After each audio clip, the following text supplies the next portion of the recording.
church, everybody! Today we're going to be looking at a particular character in the Bible called Isaac. And it's going to be a lot of fun. It's going to be a lot of interesting insights as well. I can't wait to get into it. But, thank you so much for the contribution message. Thank you so much for coming over and giving that to us as well, for reminding us to continue to encourage us and challenge us to excel in our giving. And so, it's great to be part of a worldwide family. I know that the International Campus Leadership Seminar is even in New Mexico, Central America. So it's great to be part of that worldwide movement of family. For ICCM students, it's actually compulsory for you to actually go to one of these foreign mission conferences for you to graduate. So that's one's coming up in July. So the title for today's lesson is called Isaac, the Amazing Character of Trusting in God. So we're going to go old school today, looking at Genesis chapter 21, verse 1 to 5. The Bible says, "Now the Lord was gracious to Sarah as he had said, and the Lord did for Sarah what he had promised. Sarah became pregnant and bore a son to Abraham in his old age, at the very time God had promised him. Abraham gave the name Isaac to the son Sarah bore him. When his son Isaac was 8 days old, Abraham circumcised him as God commanded him. Abraham was 100 years old when his son Isaac was born to him." So we have this incredible story. The setting of the scene is basically Isaac's been given to Abraham as well as Sarah in their old age. So Abraham's like 100 and something years old, and Sarah is like in her 90s, and they had a child. They had this miraculous conception where in their old age they get to have a child, even though Sarah had been barren for so many years. It was a miracle. It was an amazing miracle. So Isaac was the first son of Abraham and Sarah, the patriarch of the Christian faith. He was a miracle child given to this couple by God as a promise fulfilled despite the overwhelming odds against them, having a child in their very old age. Doesn't matter what age you are. Spiritually, physically, you can still be used by God for a miracle. You can still be used by God for His will. You can still be used by God in so many different ways. It doesn't matter, how old you are. As long as you believe that the promise given to you by God is something that you believe. There's a power in a great name as well. I know that, I love, during this time trying to discover what everyone's name means. Sometimes we lack the belief of who we can actually become. Isn't that right? Sometimes we don't have faith in ourselves. We don't believe. We don't have the motivate.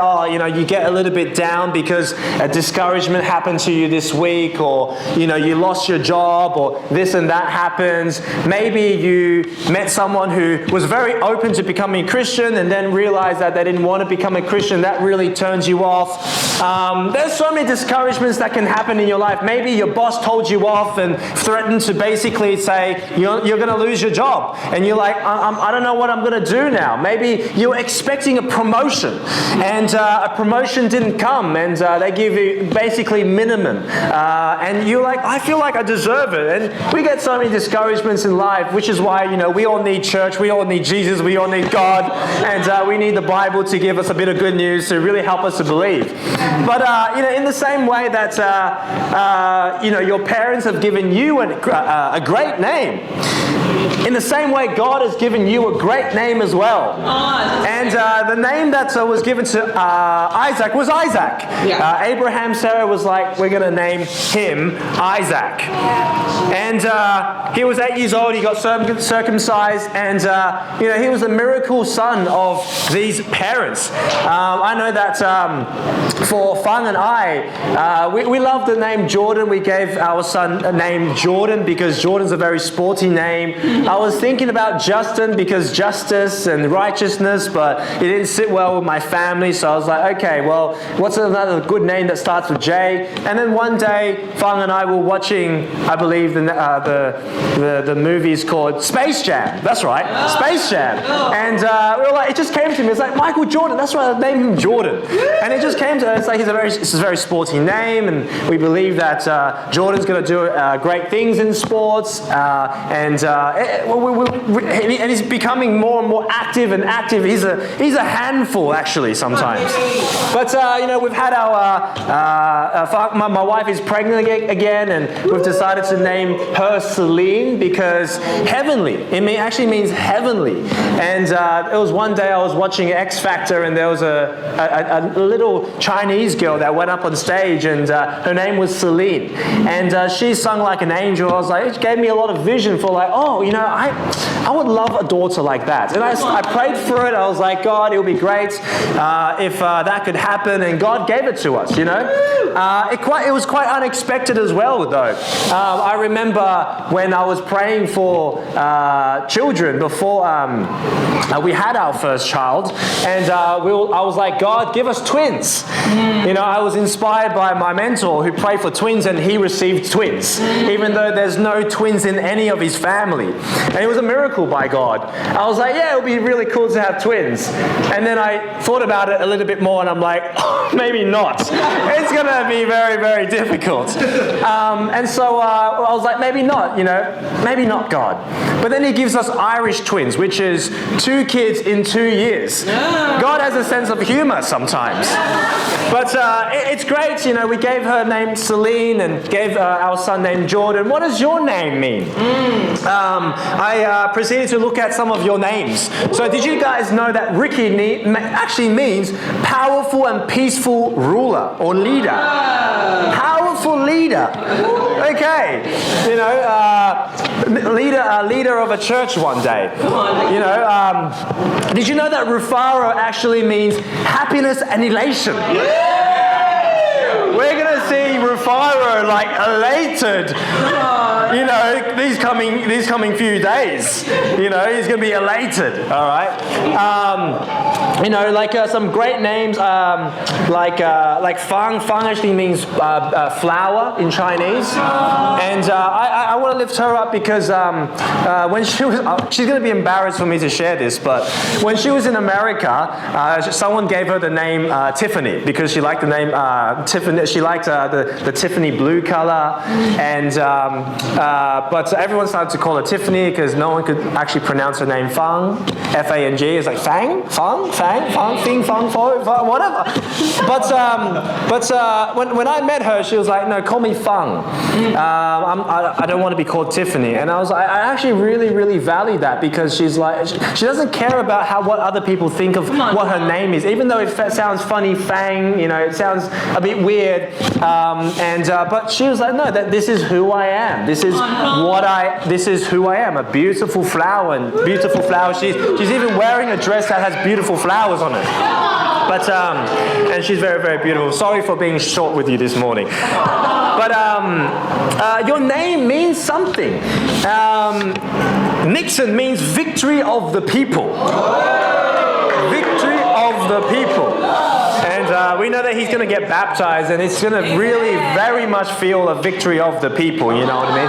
Sean and Tegan's, they're going to really feel the victory of the people because they're also involved in helping him and inspiring him to become a Christian. But so what does your name mean? Have you thought about what your name means? Have you reflected on what your name means? And really believe that this is who you are and what you are going to be and what you're going to become like. I'll share a little bit about myself. My name is Aaron, and it actually means high mountain. Aaron in the Bible was a priest. He was a high priest, and basically all the responsibilities, all the bearing of Israel's sin actually came to him. He actually needed to bear all the sins, all the hurt, all the feelings, all the pain of the Israelites going through the wilderness. And so he needed to be a high mountain, a spiritual mountain of spirituality. Imagine taking all of that sin upon yourself, like Jesus, and then going to God with all of that. Imagine how much you have to be so spiritual to take on all the hurt, all the pain, and not respond back in an unspiritual manner, to lead the people of Israel. You know, sometimes I think about that, and I'm like, wow, that's a high calling. But I believe that God has given that name to me. I believe that that's what and who God wants me to become like. What about you guys? But who you believe you are or can be determines your destiny. Let's go, Aaron. Isaac believed he was the son of a miracle. He was the son of a miracle. But did you know what the word or the name Isaac actually means? It means he laughs. He laughs. If you go back to the scripture, it says that Sarah laughed. And so they were like, you know what, let's just give our son's name. He laughs. Isaac. Imagine being called an accident. Imagine that was your name, an accident. Or imagine your name was just Average Joe or stuff like that. That would really do something to you, wouldn't it? But I don't believe that Isaac was fazed by his name. I don't believe that. Because he had this amazing trust in God, and that's what we're going to look at. What was so amazing about Isaac's trust in God? Point one. What was so amazing about Isaac's trust in God? Genesis 26, verse 1 to 6. Now there was a famine in the land, besides the previous famine in Abraham's time. And Isaac went to Abimelech, king of the Philistines in Gerar. The Lord appeared to Isaac and said, "Do not go down to Egypt. Live in the land where I tell you to live. Stay in this land for a while, and I will be with you and will bless you. For to you and your descendants I will give all these lands and confirm the oath I swore to your father Abraham. I will make your descendants as numerous as the stars in the sky, and will give them all these lands. And through your offspring all nations on earth will be blessed, because Abraham obeyed me and did everything I required of him, keeping my commands, my decrees, and my instructions." So Isaac stayed in Gerar. He trusted that God would meet all his needs, even during a famine. Come on, Aaron. So, you know, like, imagine if you had a job and you lost a job and you're like, I need to move somewhere else because I need to find a job. I know that COVID just hit like a few years ago, and that must have moved so many people around. But God was like, no, everyone's staying in their own country because like all the borders were just shut. But even during a famine, Isaac was tempted to leave. Imagine having famine. Like in famine, people don't get to eat. People don't get to drink whatever they want to drink. They're thirsty. They are starving. In Sydney, I met this friend of mine, and he told me that I was very curious because you know, there's a lot of Chinese people actually love to eat organs. You know, animal organs, brain, liver, intestines, kidneys, you name it, right? They've eaten it. Okay, it's in their hot pot. It's spicy. It's beautiful. It's nice. I'm a bit unsure about the organs. I like liver. I like stomach because it's actually quite muscular and it's got a bit of a bounce. But I was very curious. Why do Chinese people love to eat organs? And I asked my friend, and he comes from China, and he said, well, it's very simple, because China was so poor. China was so poor. And when the rich people slaughtered their animals, they would throw out all their organs into the river. And the river would basically go downstream with all the organs and would land where all the poor people used to live, all the villagers. And so as a result, the poor people would pick up all of these organs and they would put it in their soups. They'll add lots of chili, add lots of flavor, and they would eat it. And that became a thing. As a result, in China, China, lots of people love to eat organs. It's actually a lot of very, very high in protein. It's very good stuff. But I'm still yet to get there. When we get to China, we'll get there. But that's what it's like in famine. It's even in famine time. I've got more stories about China. So my friend said that. If the reason it was so bad, it was so incredibly poor, and there was so much famine in the land during the Cultural Revolution of China, that right after during the Great Leap Forward, basically people would eat their own children. It was so bad. Some people would eat other people's children, and they would swap their children just so that they can survive. That's how bad famine is. And Isaac, you can imagine where Isaac was actually living in. He was living in famine time. People fled China all over the world. That's why there's so many Chinese people everywhere. But Isaac, he stayed. God called him to stay in the land that he was called to stay in. And a famine that it would have tested Isaac's faith that God would meet his needs. Loving God, and not a sadistic one that just wanted people to suffer. A famine that could potentially make Isaac lose faith in God, and could also allow Isaac's faith to grow. A famine that would lead to Isaac becoming more and more powerful despite the circumstances, proving to others that God was with him. In Philippians chapter 4 verse 19 it says, "And my God will meet all your needs according to the riches of his glory in Christ Jesus." There's an Arabian proverb that says, "All sunshine and no rain makes a desert." Wow. Yeah. So we need a bit of famine sometimes. Some facts about famines. Each year, 3 million children die under 5 because of preventable hunger-related causes. Around the world, 805 million people are hungry. Nearly 1 in 9 globally. You can feed a child during Christmas. Yeah, come on, Aaron. You can feed the poor during Christmas. He was trusting in God by obeying the instructions given to him by God, Isaac. And instructions to stay in the lands that he was in despite the famine. An instruction that didn't make sense according to humanism. An instruction that went against sound logic. An instruction that went against a decision Isaac may very well have been thinking of making. Oh, I'm going to go to Egypt because why? There's prosperity there. Oh, I'm going to go to America or Australia because Australian dream and American dream. Let me tell you, it's a lie. I was there in LA. It's not pretty. It made me really appreciate Sydney. I'll tell you that now.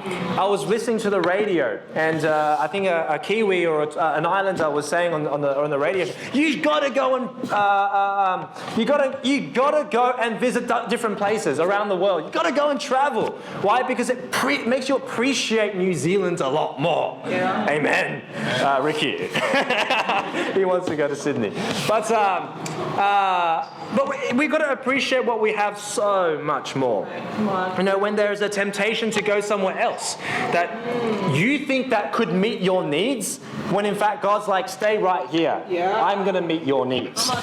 When you're thinking like, oh, this church is not meeting my needs, stay right here. God will meet your needs. When you're like, I don't want to evangelize because I've got to go and work, I've got to go and make a living, I've got to make money. Stay right here and go and evangelize, and you will meet someone that will cook you food tomorrow, today. But or you can get free food. I've been evangelizing all day sometimes, and I go to a restaurant and I bring all my friends along, and the 9th meal that you buy, the 10th one is free. I literally brought 9 friends along for Chinese hot pot, and I got my meal for free. It happens. When you meet enough people, it happens. A temptation that would mean trying to live according to your own means, not according to God's means.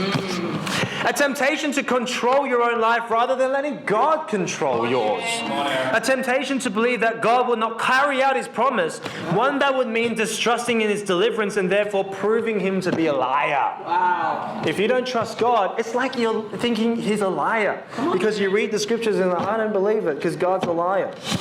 John chapter 5 verse 10 says, whoever does not believe God has made him out to be a liar because they have not believed the testimony God has given about his son. You know, this is how trusting he was in God. What about you? How trusting in God are you? I want to lift up Annie. Where's Annie?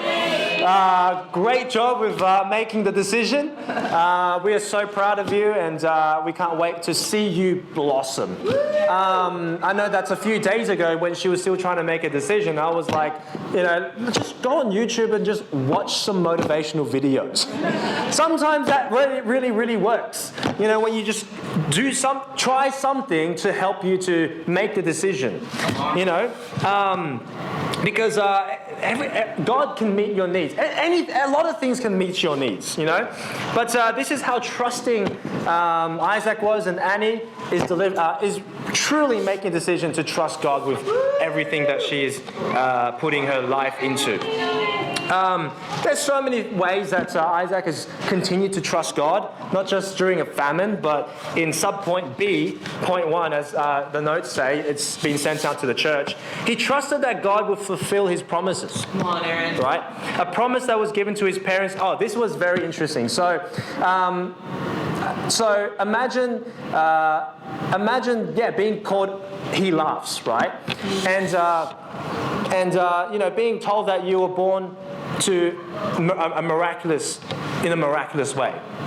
It takes incredible trust. You know, Jesus was someone that trusted his parents a lot.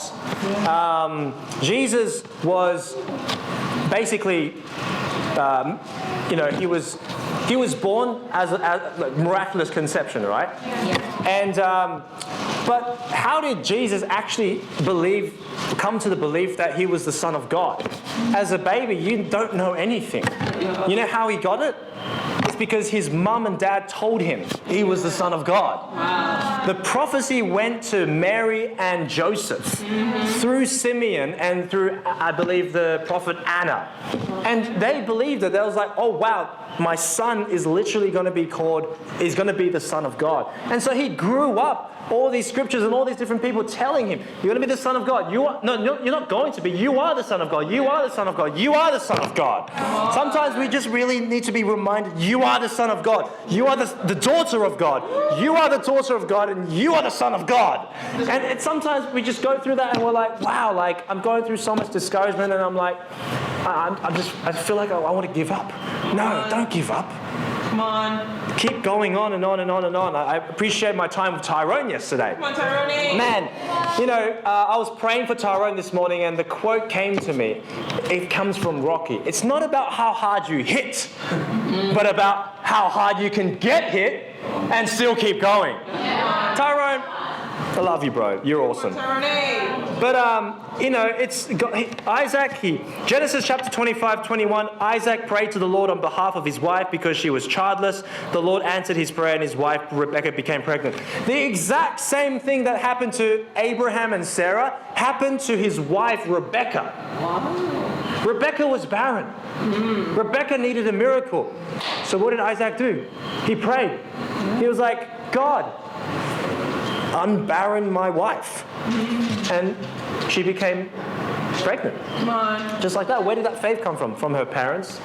I want to lift up Ian and Margot. Come on, Ian and Margot. Thank you for loving my family, Fang and Jordan, and these incredible family, this incredible couple started this church. Yeah. This incredible family inspired their daughters, who is one of them is here and one is back in Sydney, to become Christians. Come on. And they've been baptized, and that's a family of disciples right there.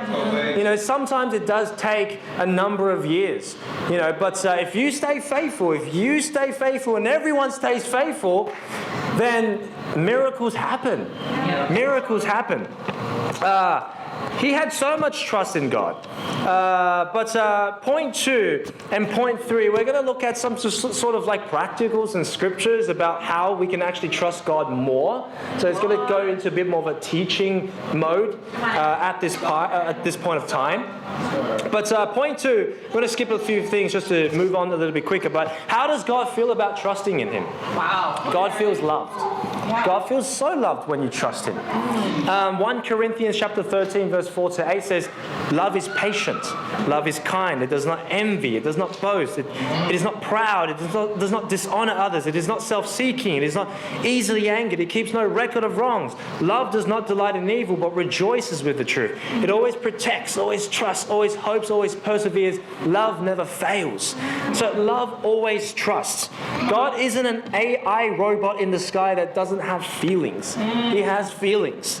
He's a personal being who has created us in His image. And by making God feel loved, we are fulfilling the greatest commandment, which is to love God. You are who you spend your time with. Come on. If you spend more time with God, you become more like God. People say, how can we be so certain that God exists? Well, how can you be so certain that science is true? How can you be so certain that quantum physics is true and is stable? As far as we know, it goes against the law of physics. And, atheism is just a philosophically, scientifically, and theologically, as well as a logically flawed kind of thinking.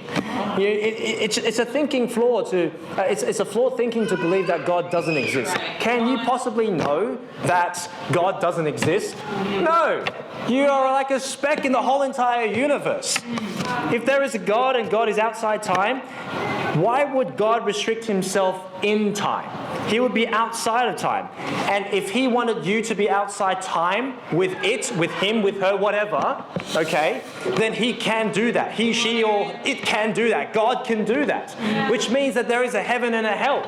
There can be a heaven and a hell. Do you possibly know that there is not a heaven and a hell? You don't. It's so arrogant to actually think that God doesn't exist. You need trust and faith to actually live your life a lot more than you actually think. Yeah. How do you know that, these physics are deterministically concrete and unchanging? They're not. They're just simply not. People die all the time.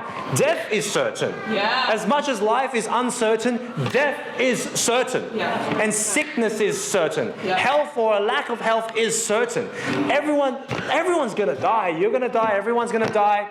My mate died. I swam with him, trained with him every single day. Every single morning I trained with him in swimming. And he was one of the most fittest people in the whole entire world. No joke. He was going to the Olympics. He was training for the Olympics.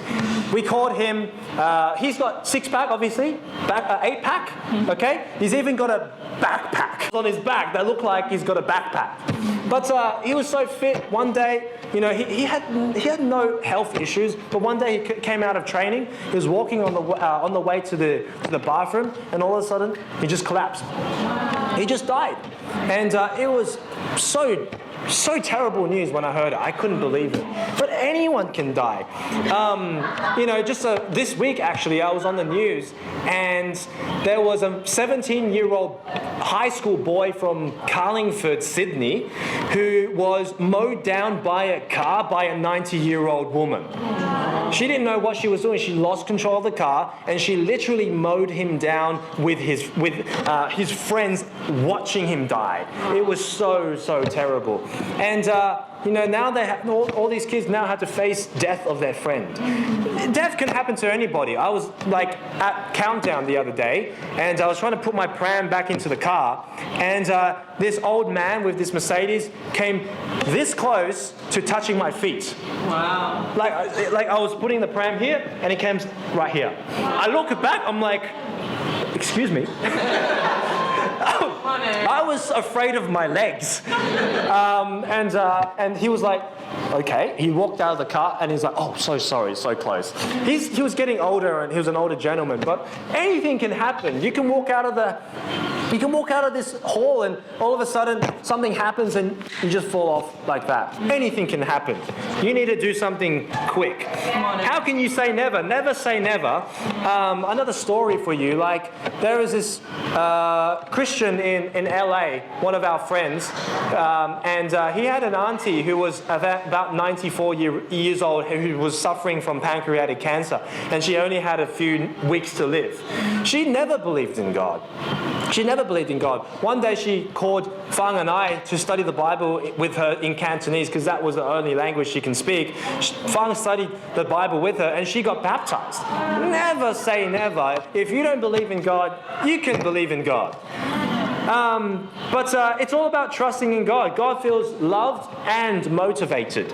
Psalms chapter 9 verse 10 says, those who know your name trust in you, for you, Lord, have never forsaken those who seek you. God feels so motivated. He feels so motivated that when you trust Him, when you seek Him, He's like, I got to do absolutely everything that I can possibly imagine to help this son of mine, to help this daughter of mine. Come on. That's how amazing it is to have a relationship with God. It's like having the president or the prime minister be your best friend. That's how amazing it is. God does everything in His power to act to help you to get what you want. I know that's what happened to Tyrone when he got his PR. I know that's what happened when he was looking for a job that was willing to sponsor him. That's exactly what he was like. I'm surrendered, God. I just need this right now. And it happened that day. It happened that day.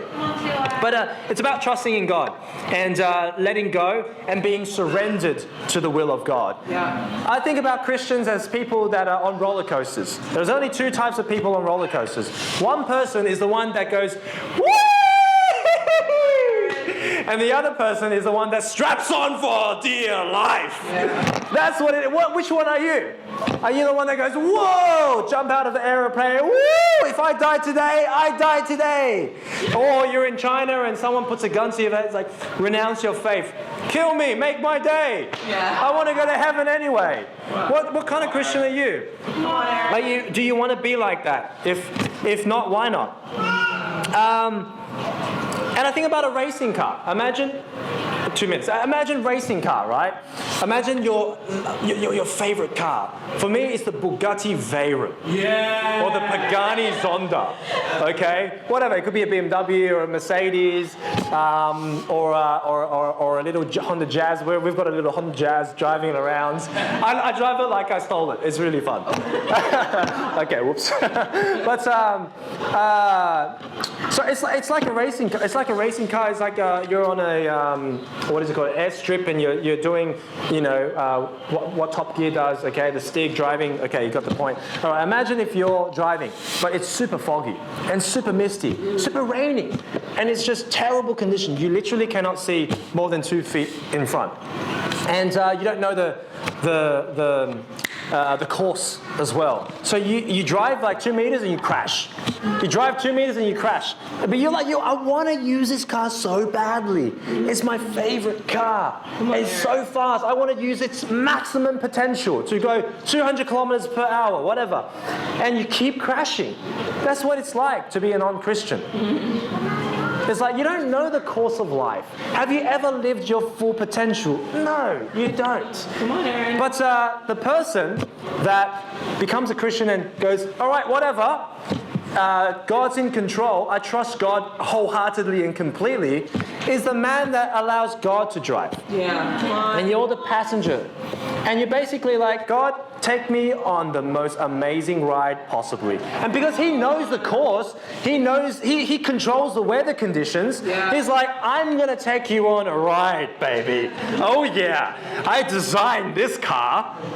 And so you go on this amazing journey. You go on this amazing ride. And sometimes, because you and God have this partnership and friendship, you're like, God, you want to swap seats, buddy? Swap seats? And he's like, are you sure, buddy? All right, fine, I trust you. You trust me, I trust you. Okay? Relationships, that's what relationships are like. So you get to drive the car. And sure enough, you might crash. And it's like, no worries, buddy. Let me just fix it up for you. And you're on your way again. But that's point 2, how to trust in God. It's you gotta seek Him. Come on. You're going to seek God. How to trust in God?